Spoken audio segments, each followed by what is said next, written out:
250, when the masses will go into more of a collective vibration of true unity consciousness on Earth, because Earth will have shifted. Earth will be more in the unified field hologram and much less in the dual-natured world, because we are, in my reality, we are doing a triple level ascension game right now.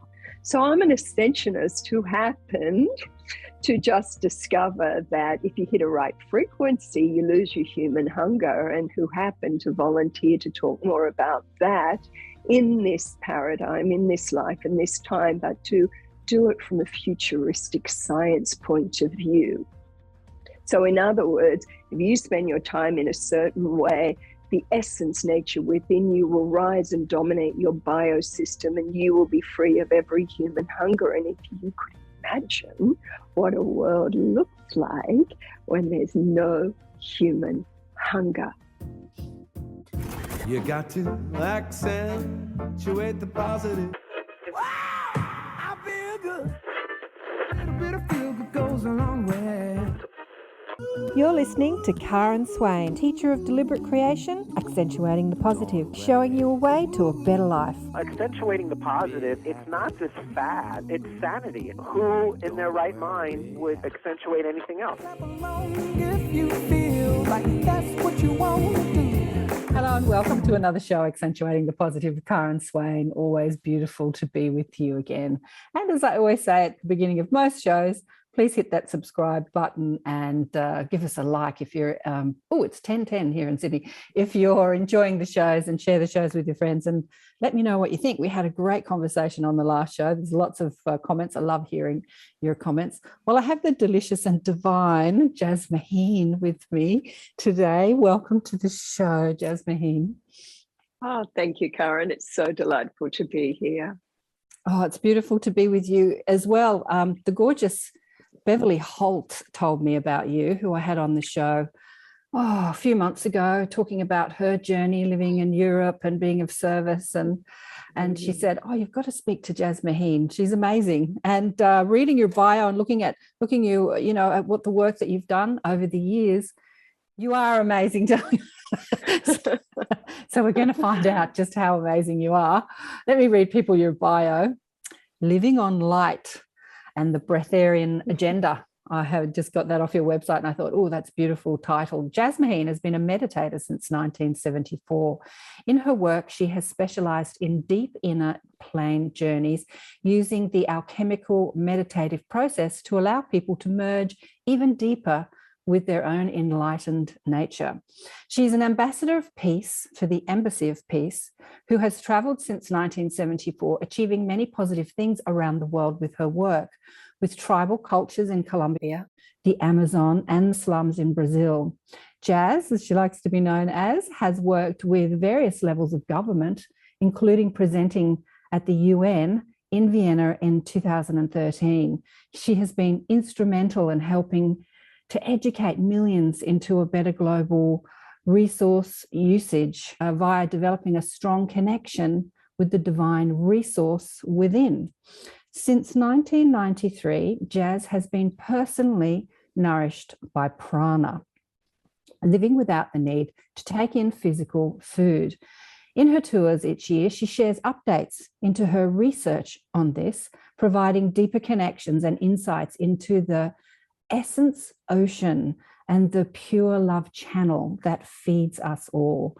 She discusses spontaneous healings and shares insights on our current evolutionary status on Earth according to the divine feminine and the light beings she works with. Jasmine has also blended with her future life as a commander with the Intergalactic Federation of Worlds and is trained in interdimensional energy field science. Whoa. Okay, so you've got a few websites. You've got jasmuheen.com, selfempowermentacademy.com.au, and embassyofpeace.net. You've got a few things going on, darling one. Where do we start? Shall we start?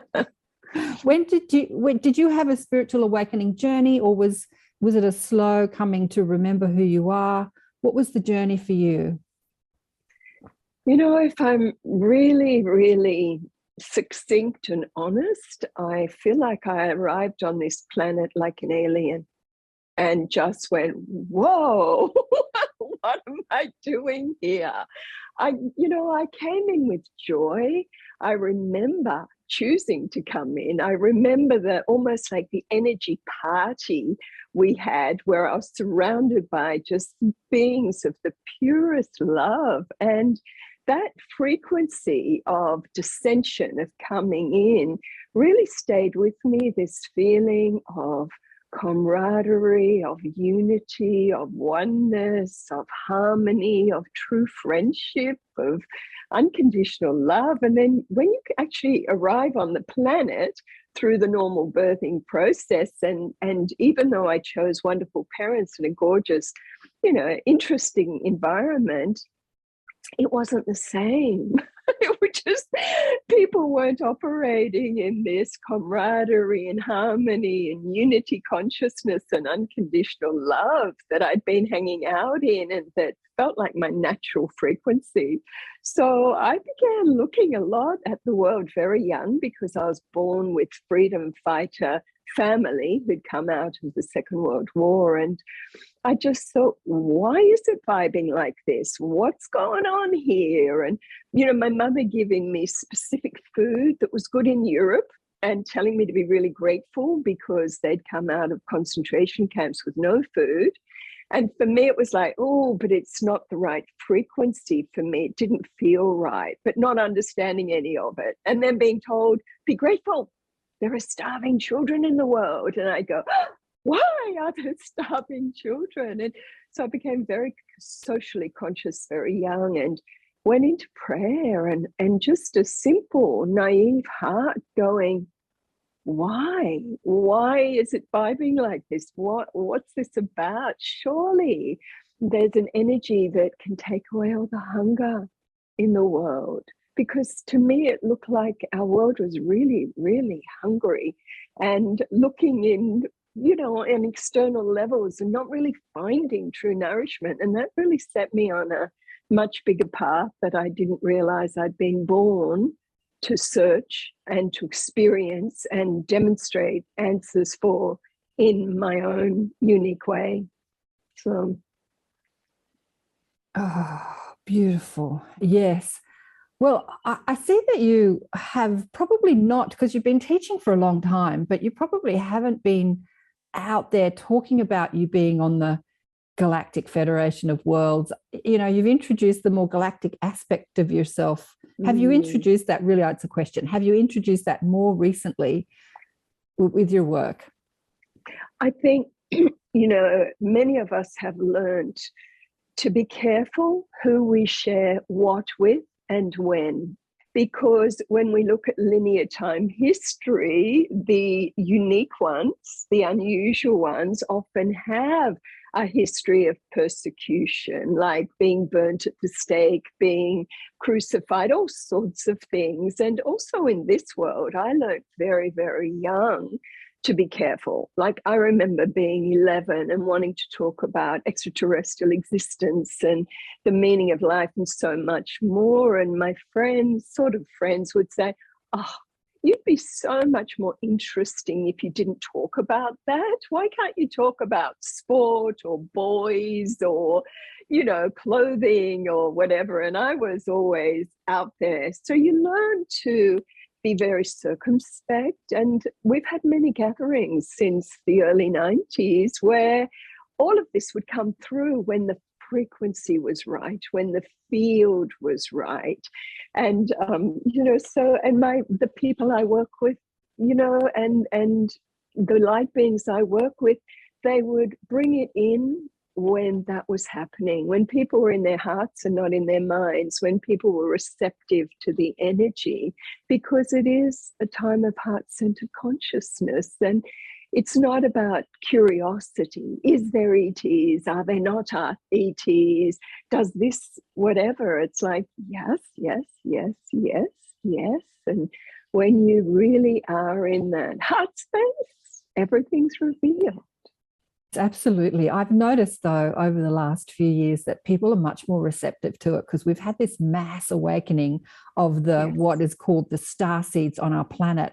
So the volunteers that have come here from other dimensions that have sort of hung out in other worlds and other experiences to be of service to the shift. So the conversation about our galactic family and brothers and sisters is really ramping up. We had a fabulous conversation streaming online yesterday with the Wish Alliance, which stands for walk-ins, indigos, starseeds, hybrids.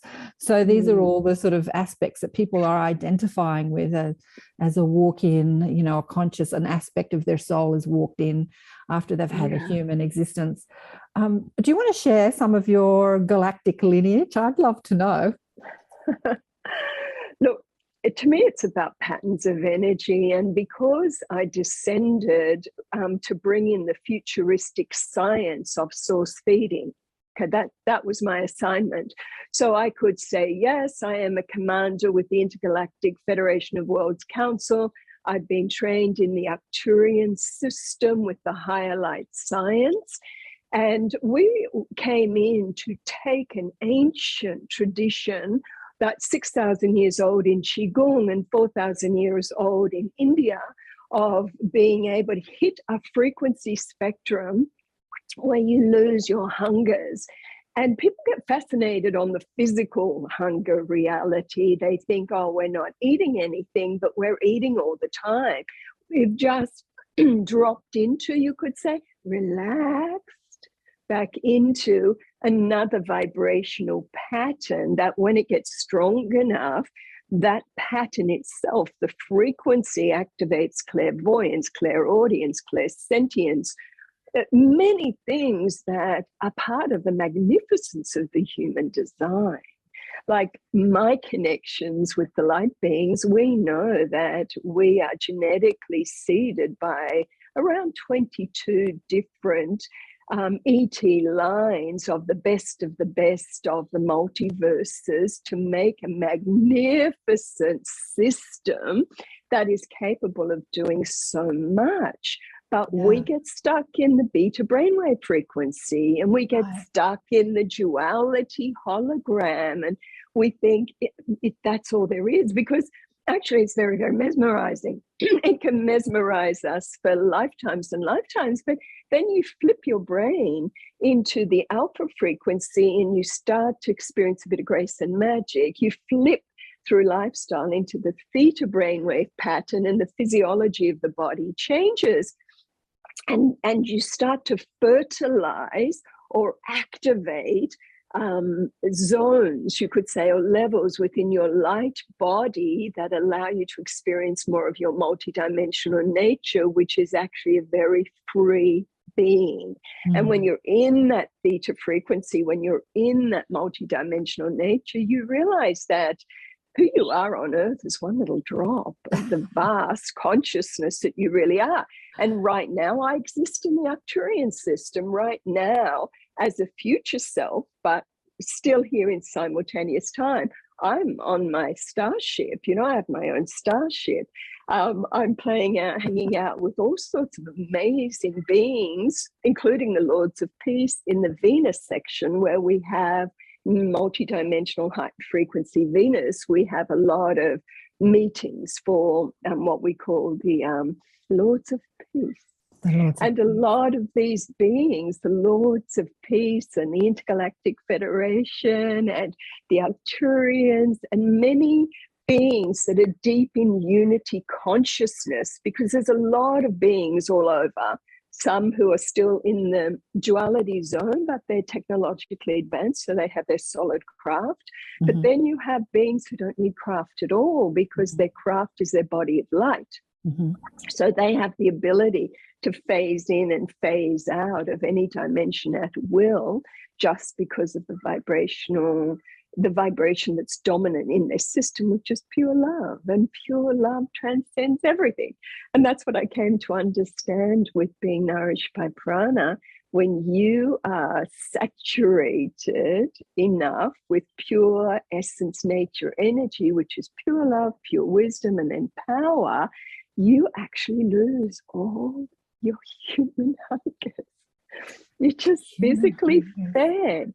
You're emotionally fed. You're mentally fed. You're esoterically, spiritually fed, because you're opening to an energy flow that's always there, that's always pulsing through us, but it can be weak or it can be really strong. And when it's really strong, it's like, oh, wow, that's who I am. I'm not bound by linear time. Past, present, and future coexist around me. Parallel worlds exist around me.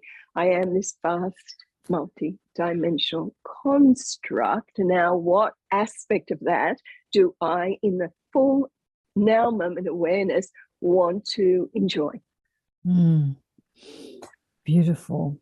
We lose all our hungers. I'm thinking that humans have many hungers, not just food. We hunger for recognition, and we hunger for acceptance, and we hunger for people to appreciate us. There's many hungers. There's many hungers. So the Breatharian journey. I've actually not had a Breatharian on the show, I think, in all the years I've been doing this, except for one European girl who reached out to me a few years ago.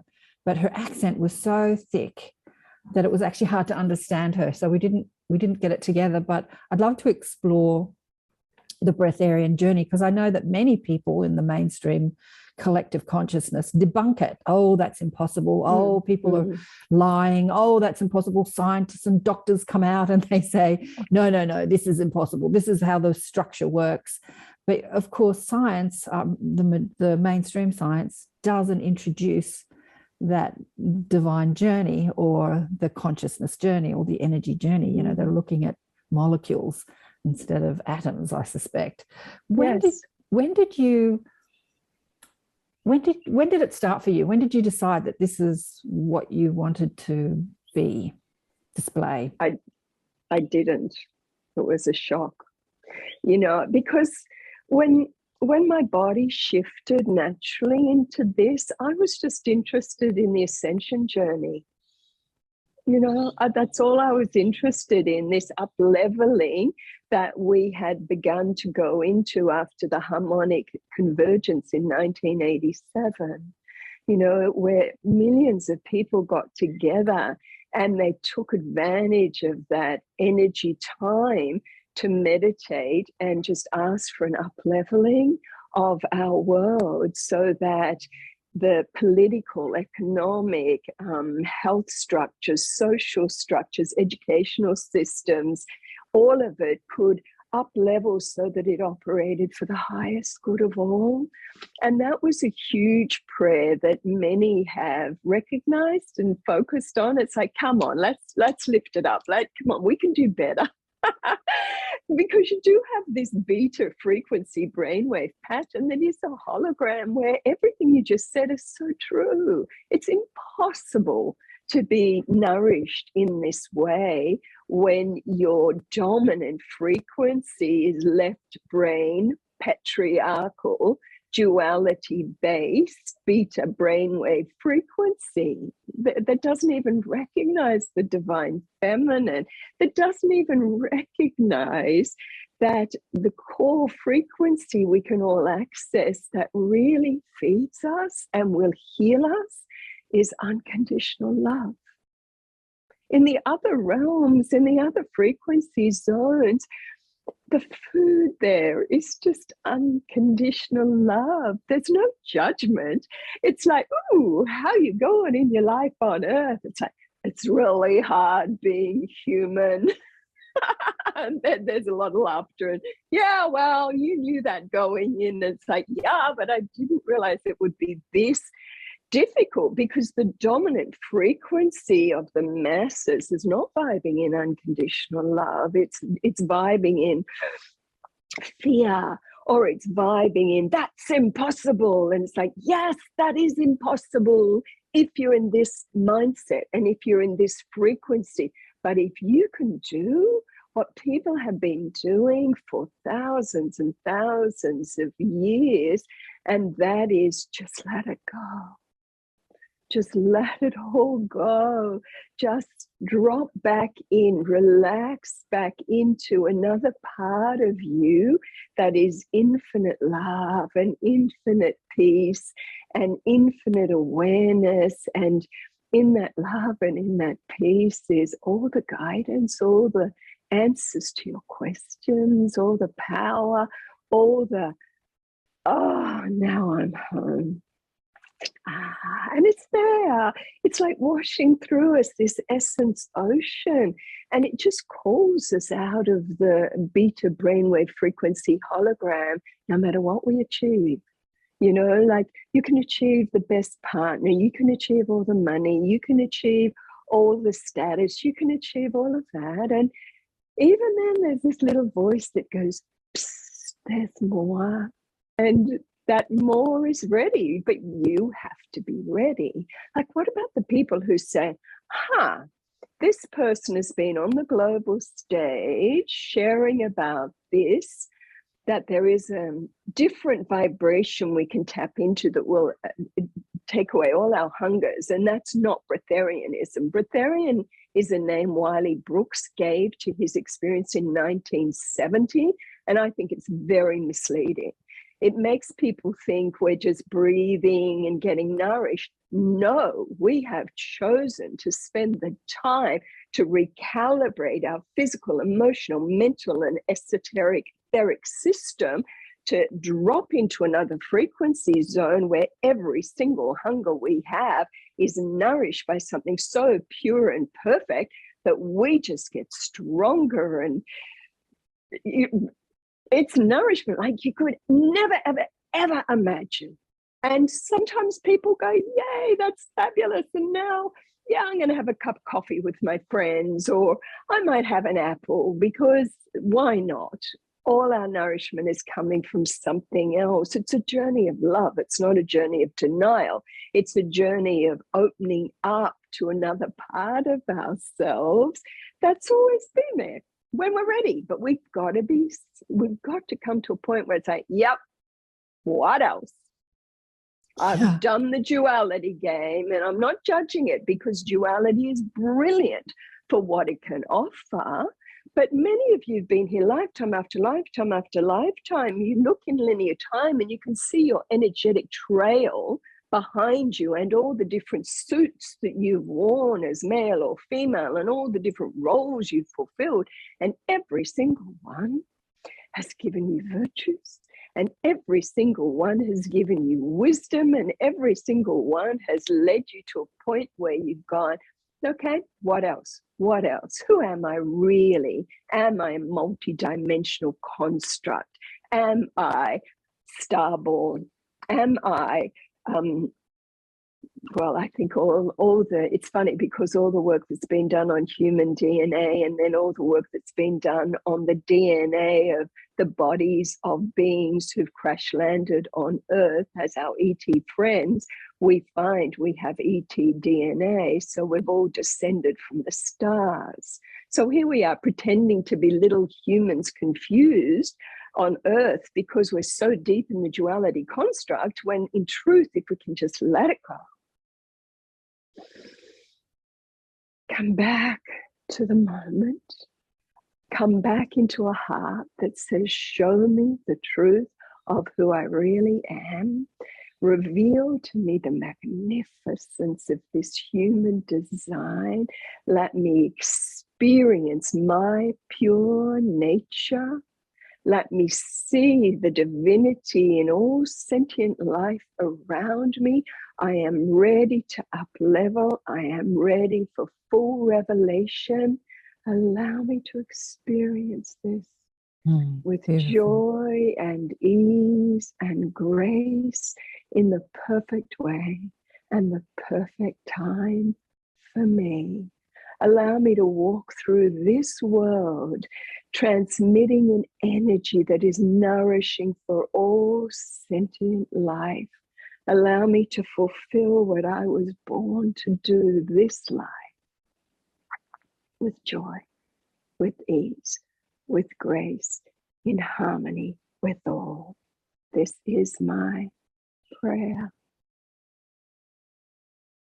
And it's like, oh, it's just, and then if you like this, you just say yes, yes, yes, lock it in, make it my experiential truth. Yes, yes, yes, yes, yes, yes, make this my truth. So then it's like everything celebrates around you. It's like all our light being friends go, yes, there's another one who's awake. Yes, there's another one who wants to disengage from the dual-natured hologram and is ready to up-level to match into the unified realms where we are. Because we have to up-level. And up-leveling is just shifting the frequency a little. It's an upgrade. It's an upgrade. I just hope that people rewind and listen to what you just said.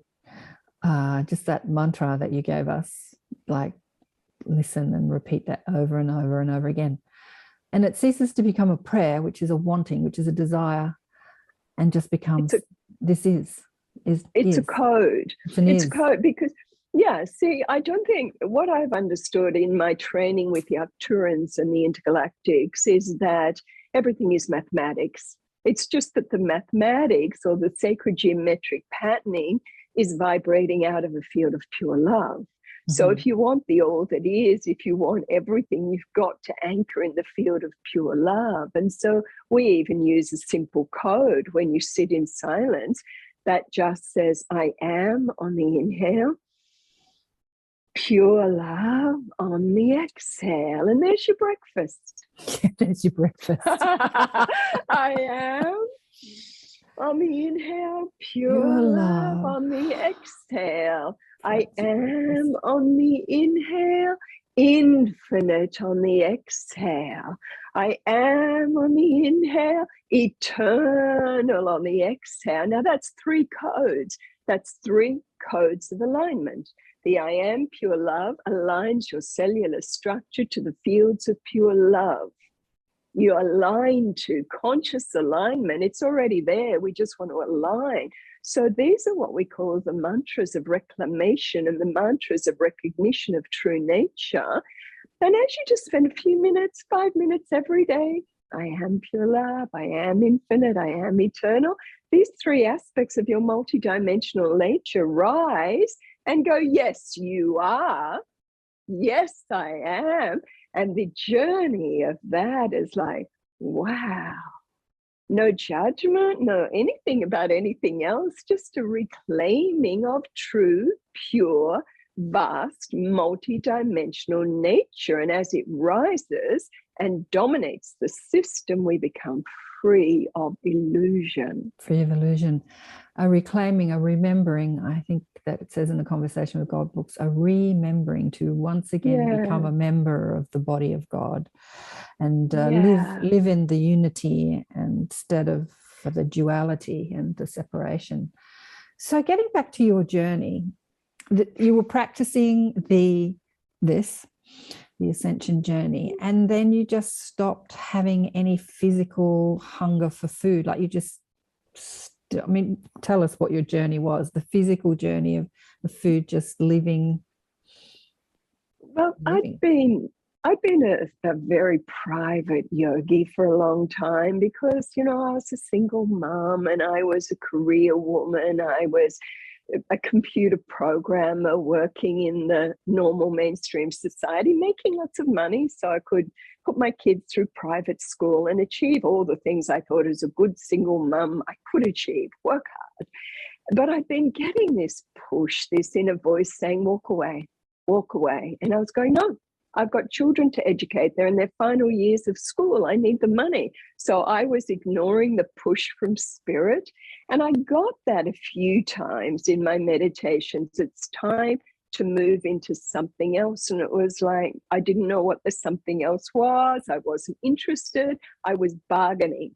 When my children have finished school, then, and they've left, then I will dedicate my life to whatever it is this inner call was talking about. But that was me trying to implement my schedule over a predetermined plan that was part of a much bigger plan that had other components that I wasn't aware of.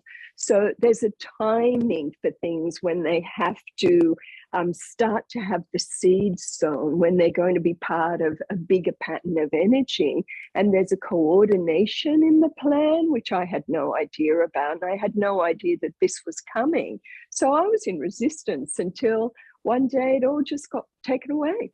Everything, somebody I really loved was killed. Somebody else I really loved was taken away. I was told I had cancer. I lost my job. I lost all the money I had. And everything was like boom, boom, boom, boom. And it was like, okay, I'm listening. Help. What am I meant to be doing?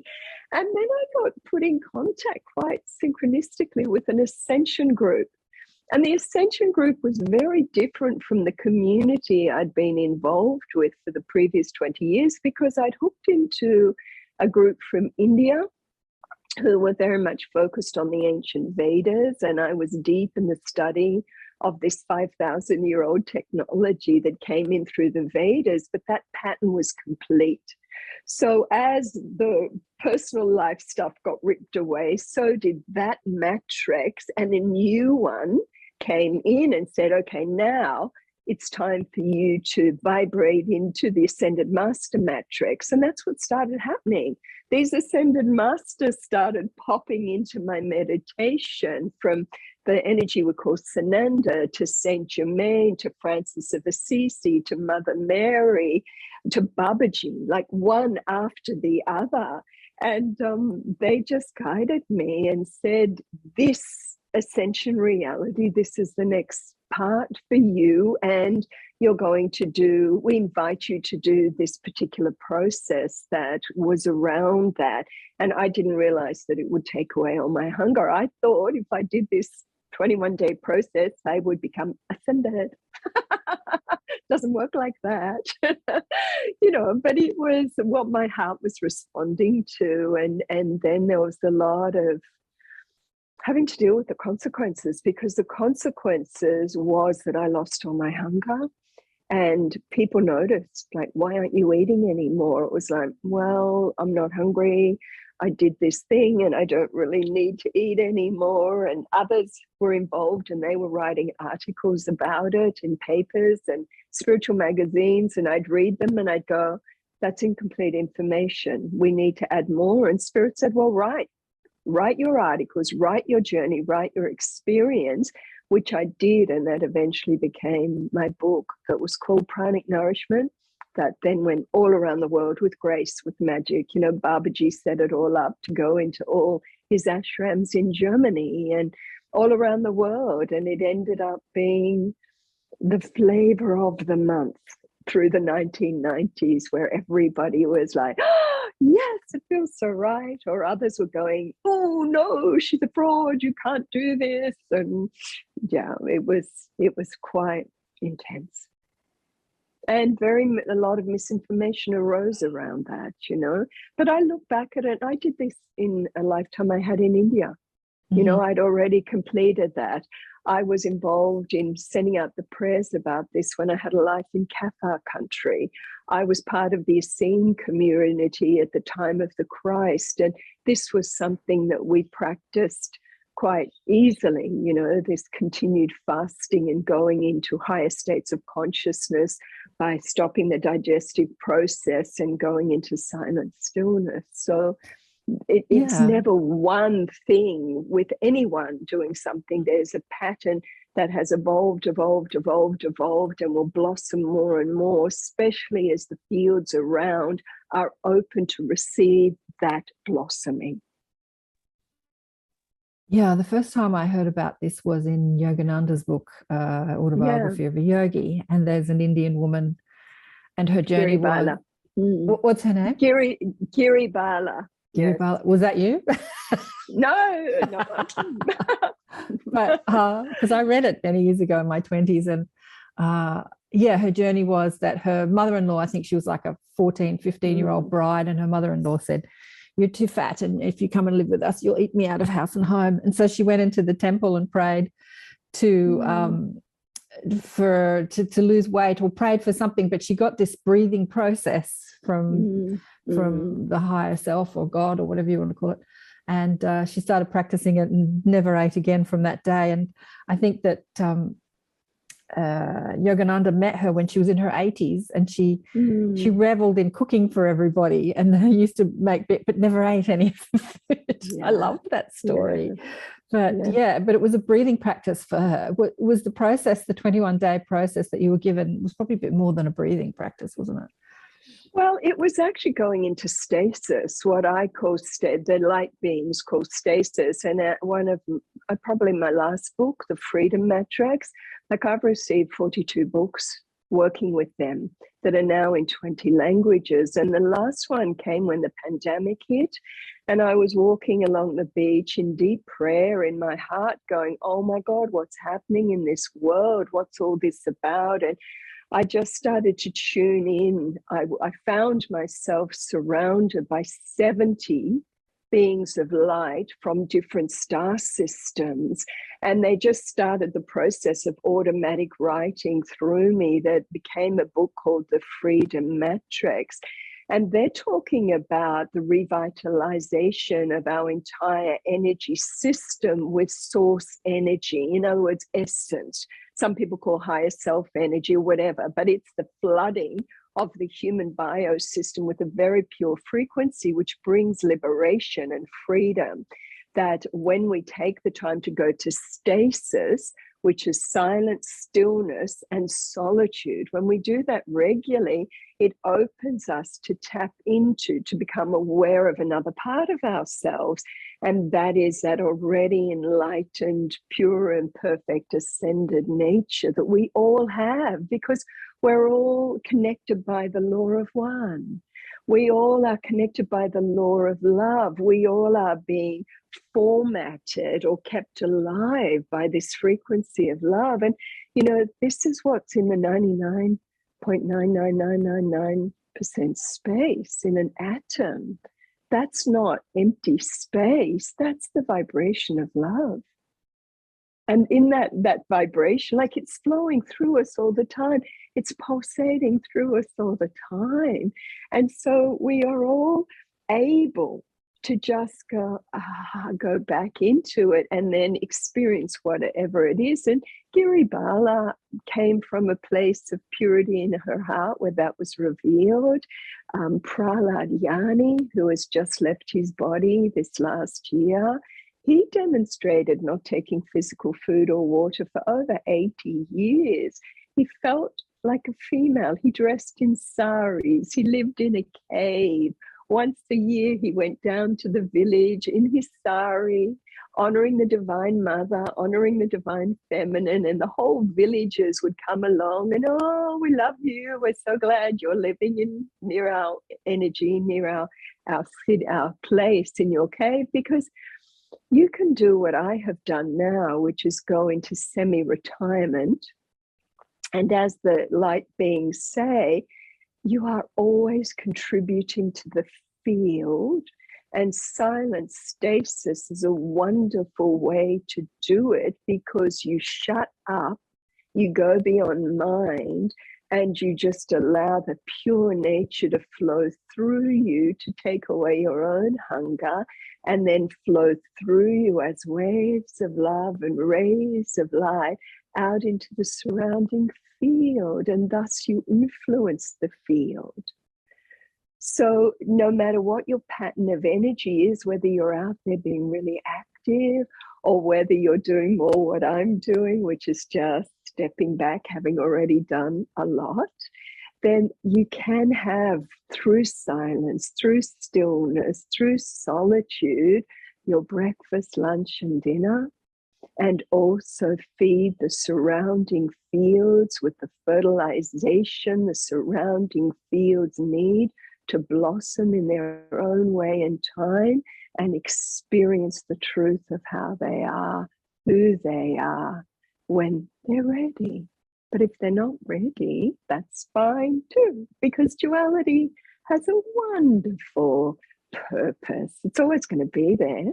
it's like a donut ring of consciousness that goes through all the zones and all the star systems, but it doesn't mean we have to play there, because maybe we're done. And if you're done playing in the dual-natured world, maybe because of all the star seeds and the walk-ins and the, you know, millennials and the new ones coming in, they're going, hey, there's a different way to be. There's a different zone. When you're ready, just transcend it by changing your frequency, by stop focusing on your humanity and your human wounds and start to focus on your divinity and all it can offer you, including the ability to heal your human wounds. Yes, spontaneous healing, which was in your bio. So you say that you're semi-retired because you have had a full journey, and but you're in service just by transmitting this frequency into the human world. You know, I had Michael Tamura is coming up in our inner sanctum this month, who's a spiritual master also here on earth, and he died 5 times. When I say died, had 5 near-death experiences. And when he was talking to the beings of light, they said, you know, you've done, you're finished. You don't really, you know, need to be on work for any karmic reason. And he said, but how is my service best? Is it being here as a spirit guide and guiding from this dimension, or embodied? And they all said, no, together, you know, absolutely embodied is much more service than being in spirit. So being embodied and transmitting this frequency is really the service many people are doing here on earth. You don't actually have to action anything. You can just be transmitting a transmitter, like a transmitter. And how does that affect the human mind, the human ego, based in duality, fear, and ego? Look, we are in a very interesting time. I've had near-death experiences myself, and one was last year. And I chose over 20 years ago, in fact, it happened on the 20th anniversary of the first time. And the first time I found myself, I just disappeared. I was just in an expanded state of consciousness. And I was sitting with my husband in a beautiful concert with sacred music and bhajans. And the frequency of the collective field was so pure with the sound, because oh, don't we love sound? Our musicians and our kirtan singers and all that just toning work. Sound is just so beautiful. And I just got into a state with the light work that I do and the sound where everything just disappeared. And my husband kind of felt my body change, and I just must have jolted. And he squeezed my hand, and I always think everything's perfect, and that was meant to be. But as he squeezed my hand, I dropped in frequency. I could feel it. It was like ratcheting down from whatever. I just ratcheted into this field of light, and there were all these beings, and they were just pure consciousness of light. And they said, come on. I went, what do you mean, come on? And they said, time to go. And I went, oh, hang on, what do you mean time to go? And they just said, you're done. You finished what you were born to do. Time to go. And I just went, whoa, wait a minute. Do I have to? You know? And so it's very interesting. I chose to stay for different reasons. And then last year I had a similar experience where I actually had an accident and was flying through the air and time stood still. And it was my soul was deciding, do I go, do I stay? And it decided to stay. So I'd split my head open, got it super glued together at hospital, and was highly concussed. But I was told, just let everything go now, because there's so many people rising in the world that are just doing great. You have a look, whether it's Michael Tapur or all the people you are interviewing in you. And I just look, and the world is in such good hands. There's the millennials, there's the star kids, there's the firstborn, starborn, which are the kids who've never had a life on earth before, and they've got all the the templates for a new way of being. There are these kids coming in who've descended to bring in new technology. Our world is going to end up by 2050. We won't recognize this world. Yes, we've got about another 10 years of a bit of chaotic merging, because we're merging a new matrixy with an old matrixy, and there's always a bit of a clash in a merge, you know. But there's so much going on. There's so many beautiful people doing their thing that the old guard, like me, have been around for a long time. We're really being asked to step it back and go deeper into the being and not the doing. Because it's not like we're even transmitting. We just are anchored in the zone of our choice, and in the zone of our choice, which is essence, ocean, energy, you realize there's nothing to do at all, because everything's already perfect. Everything's already done. Essence, there's nothing ocean. to say. There's nothing to do. It's just you are in a state of absolute love. You know, like to me, that's the greatest gift, that you can be in this world and you look at humanity and every person you meet, and it's just like, God, I love you. I just love you. I love you. You're just amazing. You are me. You are my own essence vibrating in this particular form, you know, like the pinprick in a dress of a pattern. You know, you think you're that little point of energy, but you're the whole dress. That I am the whole dress. We are part of this huge pattern, and we're not just vibrating through earth, we're vibrating throughout creation. We are the very essence and the fabric of creation itself. So there's nothing to do but just be. Beautiful. Essence ocean. I love that. Essence ocean. I'm feeling the essence ocean now. It sort of takes your words away. You don't want to speak. Just bask. Okay. Yeah. So what do I want to ask from here? Let's talk about the future. You're talking about the future. The last guest I had on the show spoke about the event that many people have been speaking about on the internet, like that because this world is transforming and the old matrixy, as you say, is falling away, and a new template is being born for a new experience on planet Earth. How do you see that old matrix crumbling? Like, she spoke about a solar flash, which is going to take humanity back to the Stone Age, which a lot of people have spoken about. What do the beings of light say to you about that? When the pandemic happened, they kept saying, unhook from the hologram, unhook from the hologram, unhook from the hologram, unhook from the hologram of the dual-natured world. But I was like everybody. It's like you're turning on the TV, you're looking at the news, you realize there's a fear-based agenda, you realize that a lot of things are rising. But when you let go and just step back and drop into pure nature frequency, where it's just now moment awareness, your awareness expands and you see a bigger picture. And what I saw very clearly, because we're all shown what we need to see according to our pattern of energy. So you weren't meant to know about people who are doing what I'm doing for all those decades, because it wasn't part of your radar. Now it is. So now we got introduced. Everything happens in the right time. And so Spirit for me just kept saying, the light beings kept saying, unhook from the hologram. Now, in the January, myself and many visionaries were saying something big's coming, something big's coming, something big's coming. We don't know what it is, but something big is coming that would destabilize a lot of our known reality. But what I saw is that it's the existence of something that's already been pre-embedded. It's not new. So when Earth, long before our planet was civilized in whatever way or story you believe about that, it was encoded energetically with what we call the Shambhala matrix.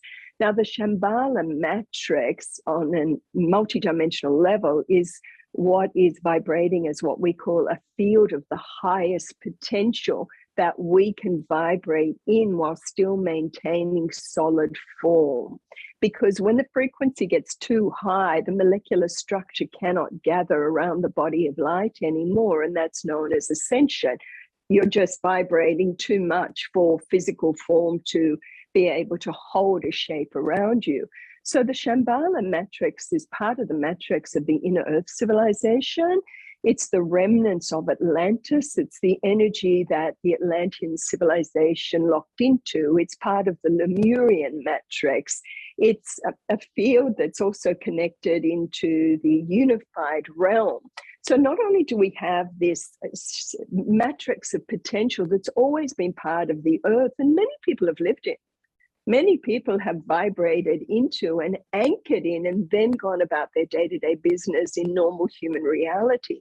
But not only do we have this, we have the as above, so below. So not only is the Shambhala matrix there, but we also have the matrix of the unified realms, which matches that. Now, that's all the intergalactic civilizations from not just our universe, but other universes who are vibrating in unity consciousness. Because there's other matrices that aren't in unity consciousness. So we are now getting this pull up, pull down effect that is in direct correlation to our human heart. So those hearts who are going, I am ready to really experience unconditional love, true friendship, true tantra in my relationship, true love. I'm ready to live in unity. I'm ready to live in harmony. I'm ready to live in peace. That expands into a vibrational match and mix and lock in to those two matrices. Then when you look at your own body of light, in part of your body of light is a personal mandala that you have above you, below you, and also in your heart. That's wired into the Shambhala matrix already. That's wired into the unified zones already, because we're energy constructs. So as we hit the heart frequency, then all of this just starts to like thicken up, you could say. It speeds up the merge, it speeds up the download and the upload, so that then what's transmitting through you into the physical world are everything that the unified field matrix and the Shambhala matrix contains, and that then just disappears all the veils of illusion in you and around you, and you find you're on earth, but which version of earth? Because the light being saved, there's a million different versions of you, there's a million different versions of earth, and it's all a vibrational, tonal construct. So whatever the sum total of your personal keynote is what you're going to pull out of the quantum field, out of the unified field, and live in. So the bottom line is, where do you want to live? How do you want to live? Exactly. I've got to say, the mob that I call that unified field, or the ocean of knowledge, or, you know, spirit guides, I call it the mob. They said the same to me, but not quite like that. Yeah. They just said probable realities. The person that was speaking on the show, that's her reality, that's what she'll live. It's absolutely a reality that will live and that will play out in her experience. But what are you choosing? What are you aligning to? They made it a little bit more, they dumbed it down for me, but you've kind of you've expanded it beautifully. Yeah. Well, they once showed me an image of Jesus, and you know what you tap into is what you need to see, because all these light beings, most of them don't even have form, but they'll take a form as a holographic projection to connect to you in a way that you need to be connected with, Like when I first met the Arcturian overlord, you could say, of the Arcturian system, he presented like an old man with a white beard and wise eyes, because that's how I needed to go, oh, I'm in the presence of a wise old being. But he didn't look like that at all, doesn't have form. But I remember they showed me an image of Jesus, and he was walking in this field of energy, and there were all these people that they must have decided he was whatever, and they were mobbing him and attacking him and rah, and he just, what you could see, like, you know, Star Trek, beam me up, Scotty, beam me down, Scotty. He just went, and then people turned around and he was walking on a hill a mile away, and they went, where did he go? How did he do that? he just vibed out of the zone. And so we have the ability through our lifestyle and how we choose to spend our time to vibe in and out of different holograms of reality. So my work at the Embassy of Peace has been finding formula.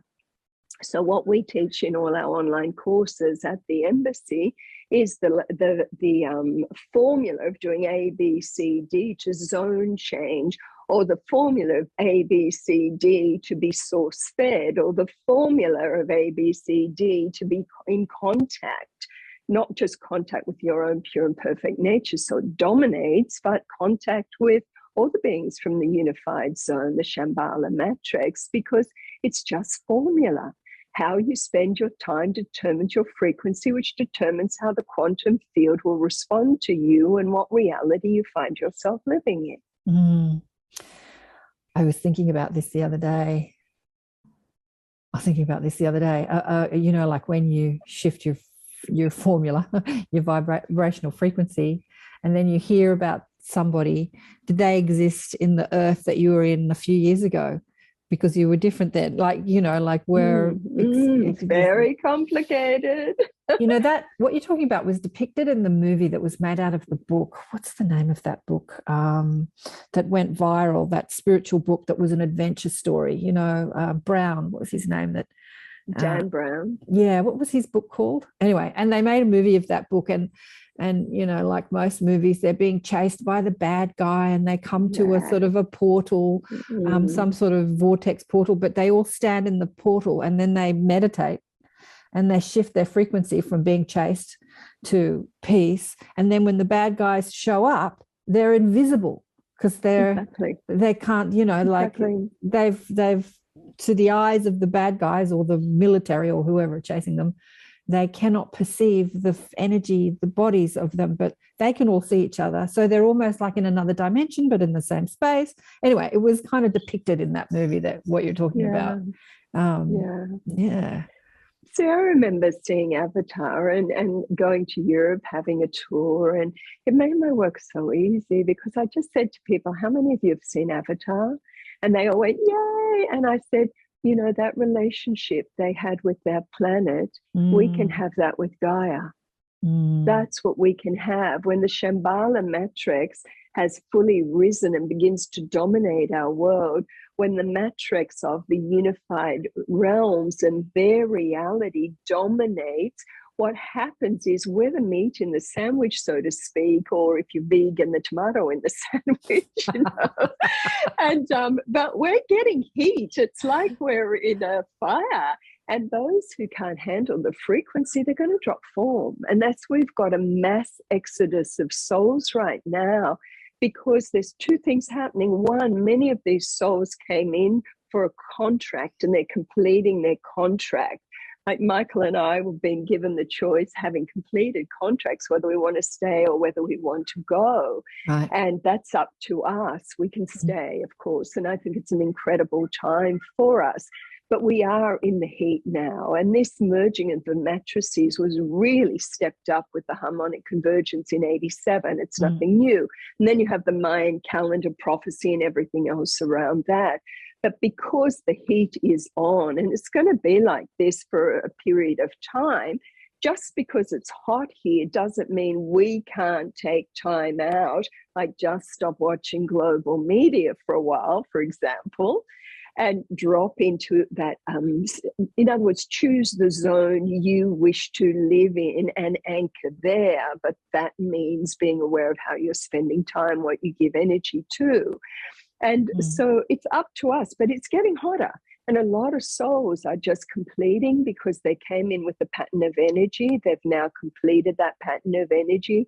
They will move on and they're going to go into another earth type world that is similar in its duality hologram, because they haven't finished playing in the hologram of duality. Whereas there are many people who finish playing in the hologram of duality and will stick it out. And most of my friends have made the contract, no matter what our age, because we're all getting older. And we've just said, hey, let's make the agreement to hang out till 2050. Really? Why not? That's the fun times. And I'm not saying it's going to be tough up till then. I'm just saying the things that we wanted to see at the end of 2012 weren't able to be made evident for the masses until around 250, when the masses will go into more of a collective vibration of true unity consciousness on Earth, because Earth will have shifted. Earth will be more in the unified field hologram and much less in the dual-natured world, because we are, in my reality, we are doing a triple level ascension game right now. So I'm an ascensionist who happened to just discover that if you hit a right frequency, you lose your human hunger, and who happened to volunteer to talk more about that in this paradigm, in this life, in this time, but to do it from a futuristic science point of view. So in other words, if you spend your time in a certain way, the essence nature within you will rise and dominate your biosystem, and you will be free of every human hunger. And if you could imagine what a world looks like when there's no human hunger. Yes, interesting. Emotional hunger. You think about how many people are hungry for my soulmate, my perfect love, my this, my that. That's one of the biggest hungers outside food, like the soulmate, the twin flame story. You know, like it is still hunger, isn't it? It's like, yeah, we have to be matched with and then they come together and they try and kill each other. Everyone's craving that love from the lover. Yeah, interesting. But yeah, I have a friend, David, who is a Venusian Arcturian being here on Earth that just emanates love. But he always talks about how much he enjoys the third dimensional matrix, because it's kind of like not his home. Like he plays in it, you know, he kind of enjoys it and attracts women into his life that are all in that sort of drama frequency. And yeah, so some of us come here to enjoy it. But what you're saying is that this matrix, like it's the last stand, isn't it? If you want to enjoy the third dimensional matrix, get in quick, because we're shifting to a new matrix. There's another matrix coming. But we chose to be human, you know, for all of the light beings, or those of you and me who extended out of the unified realms to play the game of being human in the dual-natured world. It's like we've played a long time and it's very interesting, but we're also being invited to just love our humanity. So what if you want to take physical food? Love it. So what if you want to indulge in a passionate tantric relationship? Just love it. We have these bodies. You have the physical body, you have its senses, of touch, of smell, of taste, of all of that. Because what I've come to realize in my journey is I am already everything I ever imagined I could ever be. I am already my ET self. I am already existing in the ascended realms. I am already an angel. I am already angelic. You can step back into that part of you that is purely angelic and go into that and say, oh, angels are fed by mana. That's what this is like. Angels, from the realm of angels is music. From the realm of angels is art. I love to paint, you know. From the realm of angels is poetry. From the realm of angels is creative writing. How many on earth are tapped into the angelic realms now, producing music and art that make you go, oh, how many are just exhibiting that part of their nature? How many are being the very, very yogic person in nature all around the world, meditating and exploring that? How many are exploring, I don't know, drama, intensity, and oh, it's too hard here, and I don't know what I'm doing on this planet, and this place is crazier than ever, and all of it. It's just so fascinating. I just want you to Sorry, I just want you to repeat what you said. I am already all that I ever imagined myself to be. Is that what you said? I loved it. Worth repeating. Just something like that. Well, because the more we relax back with the pure heart of I'm ready to experience my multidimensional self and to know the magnificence of my human design and who I really am at my core. I am open and ready to experience my already ascended enlightened nature. That stimulates the release and the rising and the revelation of that from the unified field, which is vibrating through you. The unified field isn't anything external, it's part of us. So as part of us in the 99.9% space, then that is what we draw. That's what comes up. We focus on what we want, not, whatever. And it's like when the heart's there, not the mind, because I've met many curious people in the pranic journey and source feeding, and they want to be the first person living on prana in their country, or they're going to master this because whatever. But it's not about that. It's about absolute, the right heart mix. And when you're in the heart mix and you're really, really ready, then it's like, let me really experience this. And you come to a point where you are the all that is, and you are everywhere in everything. So there's nothing to do and nothing to attain, and everything just to enjoy and appreciate. Mm-hmm. So you can appreciate being human because you're a human, but you're also existing in the Arcturus system or with the light beings on Venus. But then you can just tap into that when you're done playing human. Yeah, exactly. So getting back to your journey, and you were saying that, people come to you and they're like, right, I'm going to be a breatharian, the first living on prana, living on light person in my country. They sort of take it on like something to achieve. And what you're saying is that it was never something that you wanted to achieve. It just naturally unfolded. It just felt like as you started to embody more of your divine nature, for better words, you naturally felt like you didn't need to eat as much, and then eventually it just fell away, and it just became a part of the way you operate, and not something that you deliberately set out to achieve. And that's the sort of third dimensional matrix as well, really. It's like, I've got to succeed, I've got to achieve, I've got to do that. We set these goal settings instead of just being and allowing what is to unfold, really. Right? Yes, and that, I think that's very feminine, and usually it's the men who have that sort of reaction. The women are more fluid. And I've just come to see because when I was 57, I just sat in meditation. I went, right, it's my birthday. What do I want to do? Well, no emails. I'm just going to meditate for as long as I want.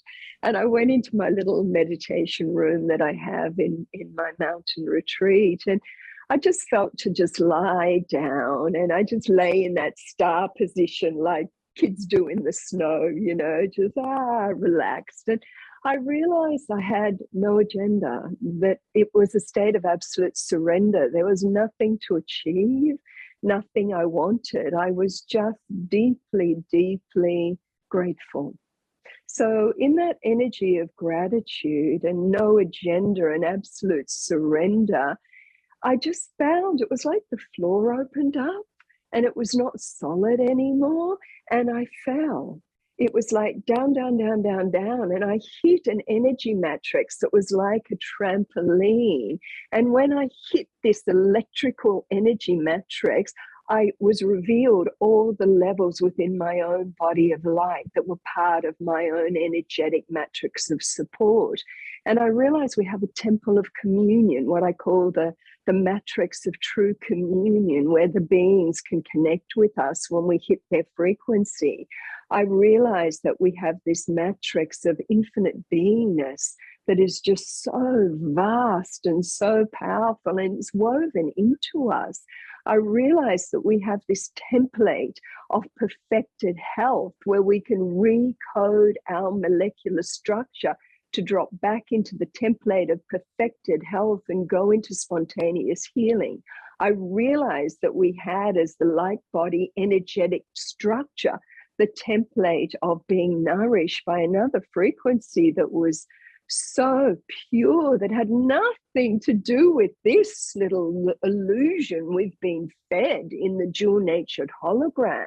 That's not what gives us life, Like we can have the pranic flow, or the essence, source feeding energy. We never lack any vitamin. We never lack vitamin C or things doctors say you have to take externally. You know, we don't need any protein. Everything we need is just bubbling from the very energy that is so powerful. It can birth all universes and give birth to all creation, and it's in us. So why can't it give us breakfast, lunch, and dinner? But the point is, what I realize, that it's the no agenda, absolute surrender, heart in coherence of nothing but gratitude that is an actual trigger of revelation. I love that. A trigger of revelation, gratitude. It is the no agenda. Just repeat that. It's worth repeating. No agenda. Absolute surrender. Surrender. I am. That's where you get the I am that I am. I am that I am, which means I am the isness. I am the all I am, already made perfect, pure, and whole. And so can I just identify with the I am that I am? No agenda, nothing to attain, nothing to grasp, nothing to demonstrate, no need for social media likes, no need for validation from the external world, no need. It doesn't matter if people think you're an absolute Fruit Loop and crazy Jasmine, and it's like, that's just a little vibe out there somewhere, but it's not the truth of who we are. No so need the for sorry, I was just going to say, no need for others' approval. Yeah, exactly. Like, everyone's worried about being too woo-woo and crazy, and others aren't going to approve of them. It's like, so what? I don't need your approval. But that's just the game of the dual-natured hologram. Yeah. Now, if I want to play in the dual-natured hologram, it's a bit frightening, actually. And I've been spending time with a lot of millennials who've been very suicidal. So even though I'm not traveling, and I am writing another book called True Love, Pure Love, that covers a lot, but I'm also meeting very spontaneously, very synchronistically in my community, spending time with people who are done. They are deep in mental health issues. They are feeling very uncertain. They've been living in fear. They're feeling suicidal. I also meet people in my community who are now moment aware and just loving family, and their whole lives have changed because of the pandemic. They've achieved a lot, and they never meditate. They're not on a spiritual path, but there's huge revelation and waking up in people, and huge questioning and what is going on in other people, and do I even want to be here, because it feels so foreign to the truth of their own pure nature. So our world is in a massive state of flux, and so much is happening to so many. It'll settle. We're just it's like high speed mix master blend right now. The shift has hit the fan. And it's not going to stop. You know, when you talk about, I just want to say, but so the question is, where do you want to play? Yeah, where do you want to play? That's all. Where do you want to play? When you talk about the year, what did you say, 2050, and you said that a few of you said, well, let's hang out till 2050. You know, I'm thinking so many people, especially in the light, you know, the light worker, the sort of conscious community, talk about, just like you say, I don't want to be here. I don't want to be on this prison planet. Get me off here. This isn't who I am. I'm from another planet. But I'm thinking all the work that we're doing here, 20 years just goes by like that, right? Yeah. Like if you do exit the matrix and come back, like in the year 2050, you could be like a 20-year-old. Just anyway. And I often think about when you speak about you're getting older. I hear that a lot of our generation, and I think about the ETs who live for hundreds of years, and 50, 60, 70, 80 years is like a teenager to them. Nothing. Yeah, nothing. See, you know, we use the code, I am pure love, I am infinite, I am eternal. When you take the code, I am eternal, you are reminding cellular structure of the eternal essence energy that's pulsating through the cells, and you slow the aging process right down. So I have many friends who are in their 80s and some even moving to their 90s. And you know, my friend group is usually older women a lot of the time, and older men too, and they're young. No, none of us think we're old. Like my next birthday is 70, but I feel like I'm 17, you know, because we live the lifestyle that keeps that essence energy more dominant, and it's playful and it's joyous and it's light and it's uplifting. Absolutely. And it's wise and it's loving. And so for us, we can speed up the game, but I think, and it can happen sooner than 250, but in fact, what we realize, it's happening now. Like if you vibe into the Shambhala matrix, it's already here, then you are there now. Your 250 is here now. And what happens is grace and synchronicity start to act as shields and screens. So because you're holding a certain frequency, you're going to attract people of the same frequency. And that may be just somebody walking along a beach with a magnificent dog. I love dogs. And so I'll just go, oh, yay, what a cute dog. And then you pat the dog and you are loving each other. And then the owner loves you because you're loving the dog. And now you're in love land. Yeah, and all you exchange is love. You're describing every walk I go on. I always fall in love with the dogs. It's a big dog community where I live, and I'm always falling in love with the dogs on the street. And I'm just having a conversation with the dogs.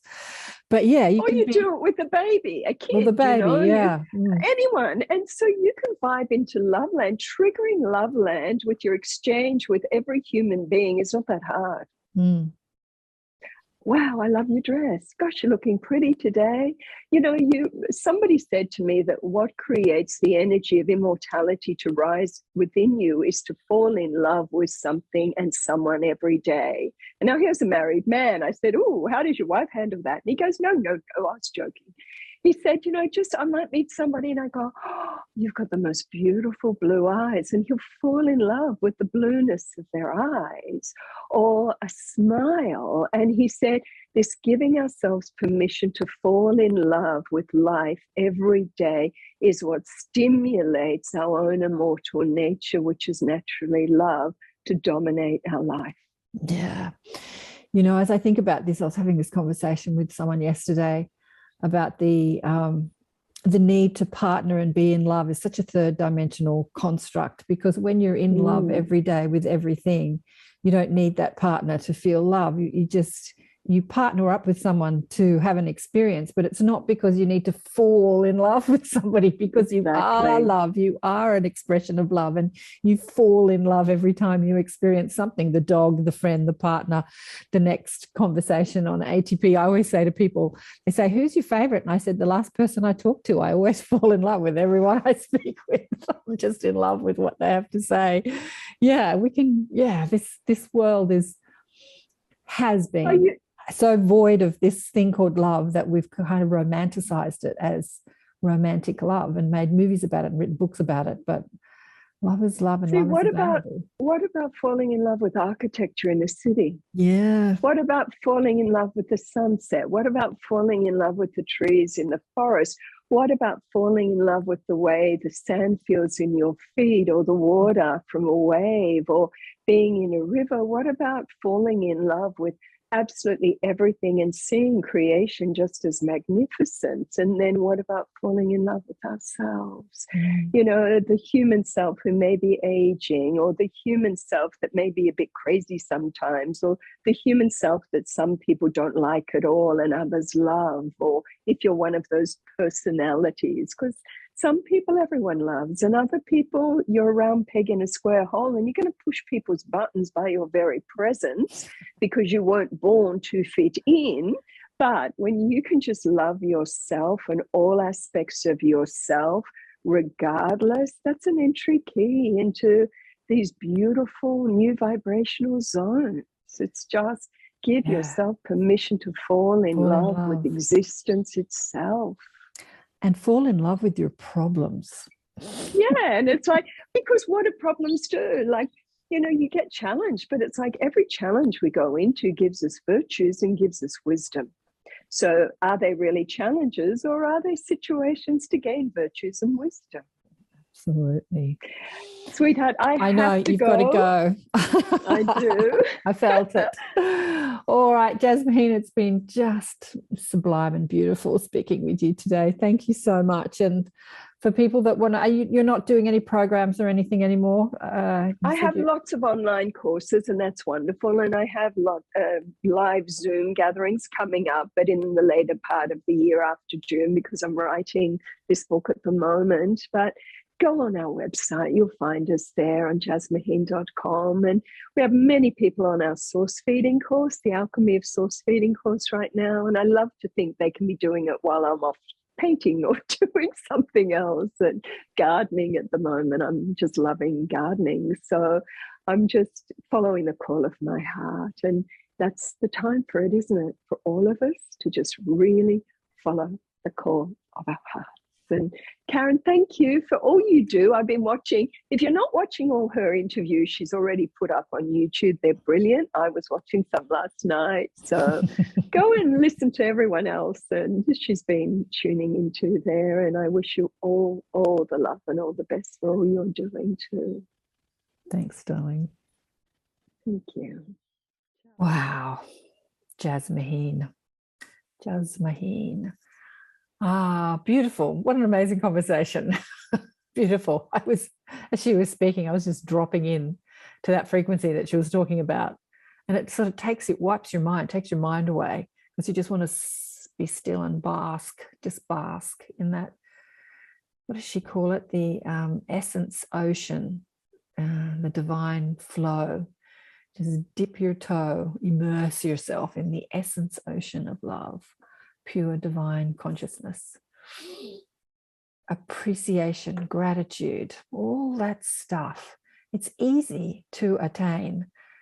And yet, as humans, we're so tuned in to the fear-based matrix, which is about worry and criticism and overcoming and succeeding and getting what we perceive we haven't got.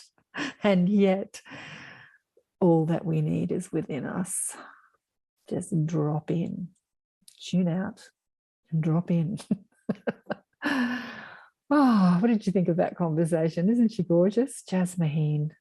I think I actually have heard about her, because I used to run the Academy of Light showcasing New World teachers, years ago. And I think I heard about her then. We might have met even then 20 or 25 years ago, but I've met many people. But it was just, I feel like I've known her forever, actually, throughout all eternity. I feel like we've known each other forever.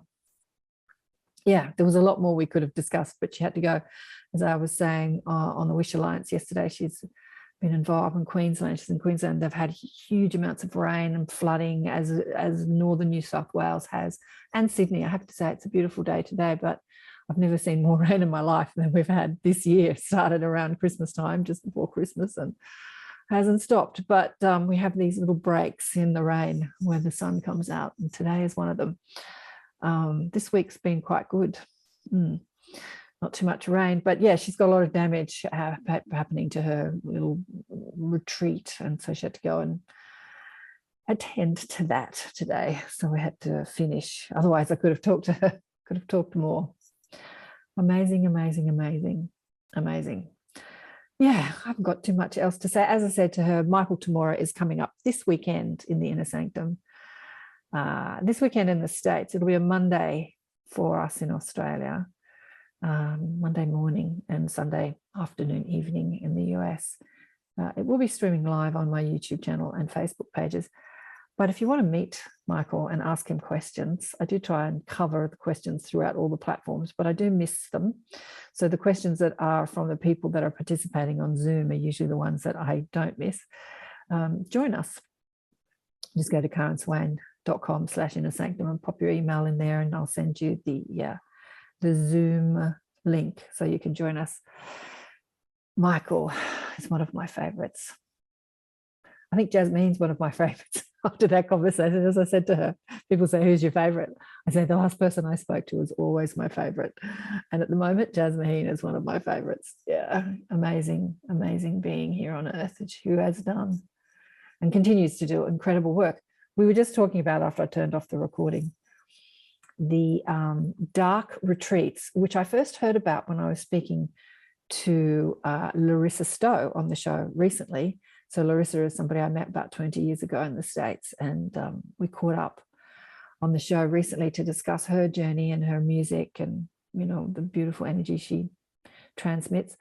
And I don't know if she said it on camera or off camera, but she was telling me that she's going into a dark retreat. And JASMUHEEN was just talking about that too, which is where you spend, I think she said 10 days, 9 or 10 days in complete darkness, complete and utter darkness. And she said that they do the pranic. She uses prana for food too. I don't think they eat, but you meditate and exist in complete blackout. Like you can't even see the hand in front of your face for a few days, 10 days, 9 days, 7 days. I don't know how long. The dark retreats. What do you think about that? Do you think that sounds like fun or torture? I think it kind of sounds like torture. I like the light. I love the sun.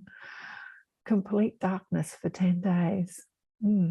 Like being, you know, you do those flotation things where you get in, you float in a tank and you're in the complete darkness, but it really gets you in touch with your inner world instead of being distracted by the outer world. So it gets you in touch with what you're thinking, your subconscious programming, all that is going to arise. Some of it will torture you, some of it. And then once you start to acclimate to that frequency, then you can, I don't know, you can travel through the cosmos. You can take your consciousness anywhere it wants to go. It doesn't really matter what's happening in your physical environment. You have the ability to create any frequency, any feeling you choose, regardless of the circumstances of your physical life. So I suppose the dark retreats are really training you to do that. I once heard a man who was in an Anthony Robbins course I did in 95 speak about this, and he was in a jail cell for 7 years that was just a bit bigger than a coffin. He could sit up, but he couldn't stand. It's about 6 foot long, about 3 foot high. And he did that. He basically found bliss in these horrific circumstances because his consciousness could go anywhere he wanted to go. It didn't really matter about his physical circumstances. So we're so attached to our physical circumstances being the reason for our happiness and joy. If we're healthy, if we're thinner, if we're fatter, if we're in love, if we've got the successful job and the partner and the house and the car and all that stuff, we're so attached as humans in the third dimensional matrix to that being the reason for our happiness. And yet happiness exists outside of all of that. Joy, bliss, appreciation, love, divine love exists. Yeah, I suppose the dark retreats gets you really in touch with that, because you take away all that you depend on for your happiness, including food. I actually depend on food for my happiness a lot. I love eating. I love it. Yeah, I don't think I ever eat because I'm hungry. I eat because I enjoy eating. But yeah, take that away. Can you still be happy? I don't know. Maybe I'll try it. Might go and do a dark retreat. I don't know. Something to contemplate, something to think about. Anyway, that was so much fun. I loved that. That was beautiful. In love with JASMUHEEN. Okay, so I'm going to go. What's happening? Yes, talked about Michael tomorrow. Actually, this Friday, I'm going to be doing, it might come out before this, it might come out after this, because this is a pre-recorded interview. But I'm live streaming with Michael Ney from Beyond Being Human and a beautiful Indigenous woman called Susan Christensen, I think her last name is. And we're going to talk about the Indigenous prophecy and the Indigenous work, the elders, the wisdom from the elders. She's got a project where she's traveling the world, talking about the Indigenous message, the prophecy, which is very much the Star Nation people, because the Indigenous of our world, the original people of our world, very connected to the Star Nations, because what did she say? They're our progenitors. They're our ancestors. They're the ones that created the forms that we're wearing now. So we're going to have a live with Michael and Susan on Friday, my Friday morning, which will be Thursday afternoon in the States. As I say, it might be, I might do that before I actually get this up and running, but it's going to be a really fascinating conversation. They're making a documentary, the two of them together, so we're going to talk about that, and they're looking for some support. And I said that I'd help them by putting on this live and ask you all for some donations if you align with her message, their message, just to try and get some exposure to what they're doing and some financial support coming in for them. So that's coming up. That's the next thing I'm doing. And then after that, I'll be talking with Michael in the Inner Sanctum. So lots coming up. And also, of course, I'm doing the Awakening series conversation with Sheila Seppi, as you saw the last live I did. And I've got the Galactic gals from Down Under coming in. I think Jen Magenta Moon's our next guest, and that'll be live streaming on my platform and Facebook as well. Jen Magenta Moon, Lou Vanstone, and Rachel Byrne and Courtney Beck are the gals that I've got lined up for that. And Lou and I are actually going to be doing an event in Sydney on the 27th, Friday the 27th of May at the Leela Centre, which is in Darlinghurst near the city. She is going to be doing her crystal sound meditation, healing, amazing channeling that she does. And I'm going to be channeling some wisdom from the Arcturians or the mob, the ocean of divine, talking about, she wants to focus on manifestation, which is what I talk about, talking about deliberate creation and manifestation. So we're going to pair up and do that live in Sydney. If you're in Sydney and you want to join us, please do.